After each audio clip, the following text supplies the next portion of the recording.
Mic check, one, two, three. Hi everybody, welcome back to my channel. Thank you so much for joining. I wanted to make a video today on what I did to help my body recover from chronic illness, which I believe allowed me to get pregnant in my late 30s slash 40. I was 39 when I got pregnant, 40 when I delivered, so I'm definitely on the older end of the spectrum, in the high risk category, since doctors consider anything 35 and over a geriatric pregnancy, which, yes, is mildly insulting to be called that, but it is what it is. Even though I was able to get pregnant pretty easily and I had a super healthy pregnancy. So I believe a lot of the steps that I took when I was chronically ill helped in this journey. And at the time, like, I had no desire to get pregnant when I was sick. I was married to somebody else. Yeah, just a whole shebang of life changes happened for me. So yeah, but this is where it led me. And so I do think everything happens for a reason. And here we are. And I have a 4-month-old baby, and she's the best. She's the cutest. And so I want to help anyone out there who is going through a hard time, or maybe you've just been sick for a long time, and your desires to get pregnant, or you were on birth control for a million years like me, and you want to get all those toxins out of your body. They can wreck your freaking gut and they can ruin your hormones. And so it probably took about 2 full years for my hormones to get back to being balanced after being in the mold. And I came off the pill when I found out I got sick from the mold, because I just wanted to get everything like out of my system. And if I was going to detox, I just thought, like, I just need it all gone. Like, I can't stay on this anymore. No doctor ever told me that the pill is horrible for your gut. Okay. And I was dumb enough to not research in my 20s and 30s.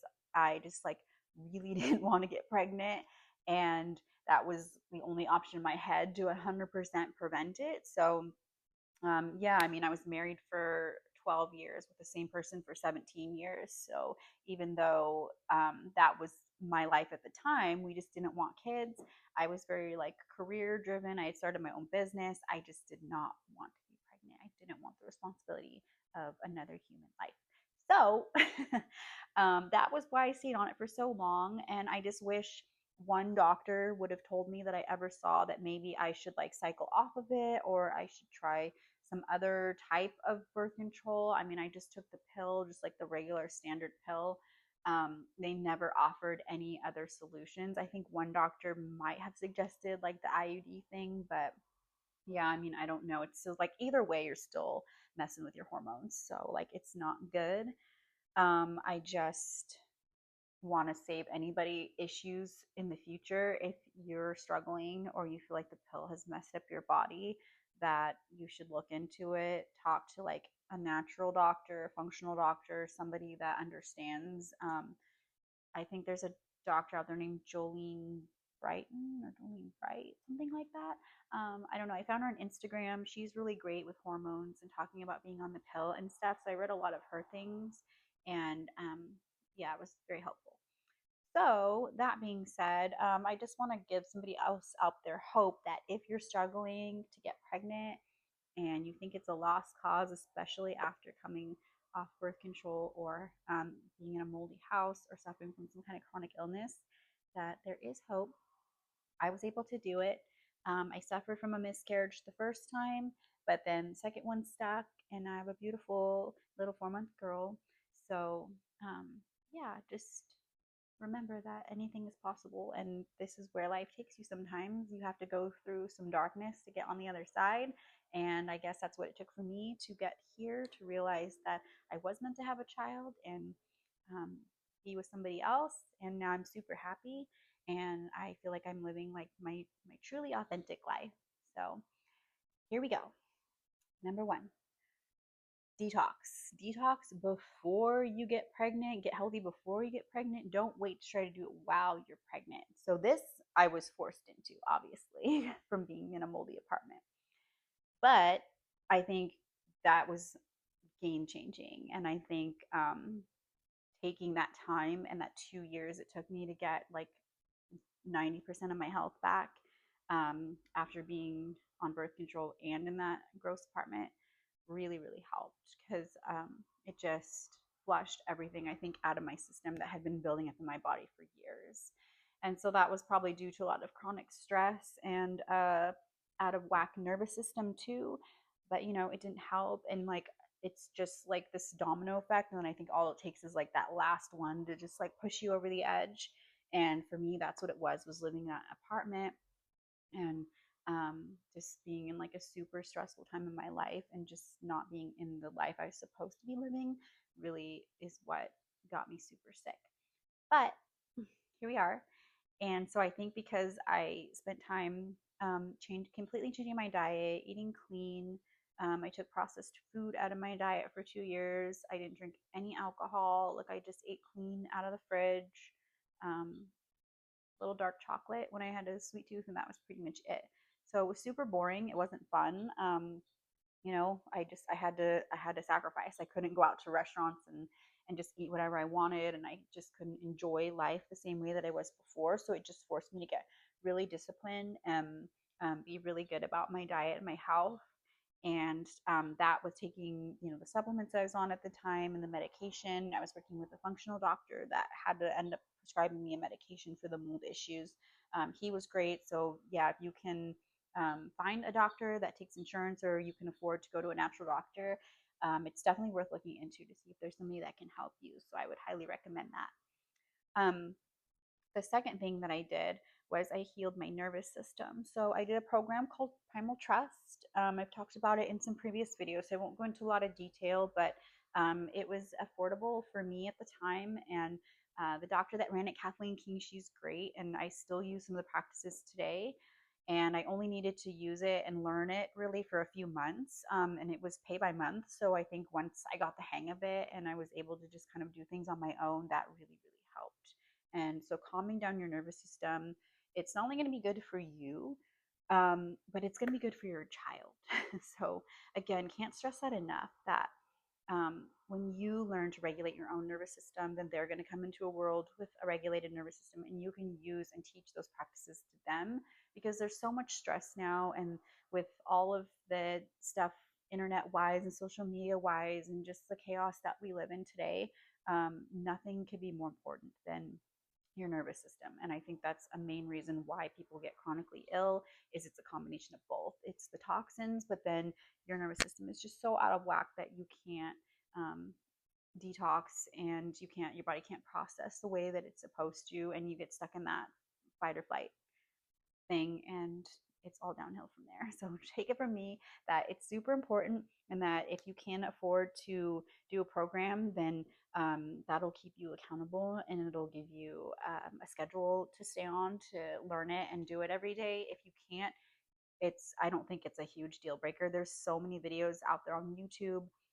that you can look up, and there's so many Instagram pages I see now that are nervous system based. It's just become a huge thing that people are talking about, which I'm really glad because it's so helpful, and it really does change the world. I think one person at a time, because I think the way that we respond and react to each other, and the more you can control your emotions and your anger and your stress and everything, the easier it is to relate to people. And it makes you a happier person, and it makes the world a happier place. So highly, highly, highly recommend looking into it. And that's probably like my main recommendation is focus on the nervous system, because I think it's more important than any supplement out there. Third thing is when I was detoxing from birth control, I switched over to a low impact physical exercise. So instead of doing like the high intensities and running, I was a big runner at the time. I just started doing walking and hiking and getting sunshine every day, which is huge. And then just doing like yoga, Pilates, and just light weightlifting just to tone up. And again, that's like, it's so good for your nervous system. I'm 100% on board with the yogas and the Pilates out there. So yeah, those things combined, I think made a huge difference. But I think since women are like more prone to like cortisol spikes and just having that like stress kind of hormone, and we're so different from men in that way, that while that works for men and they may do well with high intensity and like lifting major weights and just like running and doing all the high intensity everything, like that's just not great for women's hormones a lot of times. So if you think that, you can't lose weight and that it's the food or like whatever the wrong supplements you're taking, definitely look into exercise, because for sure sometimes it's better to just take the easier route, even though it seems like you should be doing like an hour of cardio every day. It might actually be causing more stress in your body to hang on to that weight. And then when you switch over and you just start going for like brisk walks every day, I try to do at least 2 miles a day. That seems to be my sweet spot. So if I can do 2 miles of walking, whether it's like a full blown walk outside, or if I do like a mile outside, a mile and a half, and then I just walk, from my front yard to my front of my house and all around the house as the rest of my walking for the day, then I think that all adds up. And then for sure, make sure you get out and get some sunshine. And the best way to do that is just to walk, is just to make time to go for a walk and get your sun in all at once. Because I think that's really, really what helped me out. So those are the three things that I would recommend. And I would definitely look into the blood type diet too. I just want to do a side note on this. And if you've done it, please leave a comment on how it worked out for you. Because I think eating according to your blood type is super, super helpful. That's when I sort of realized that I had this issue with sulfur. And that was sort of the last missing puzzle piece, and why I was still getting bloated when I tried to eat certain things.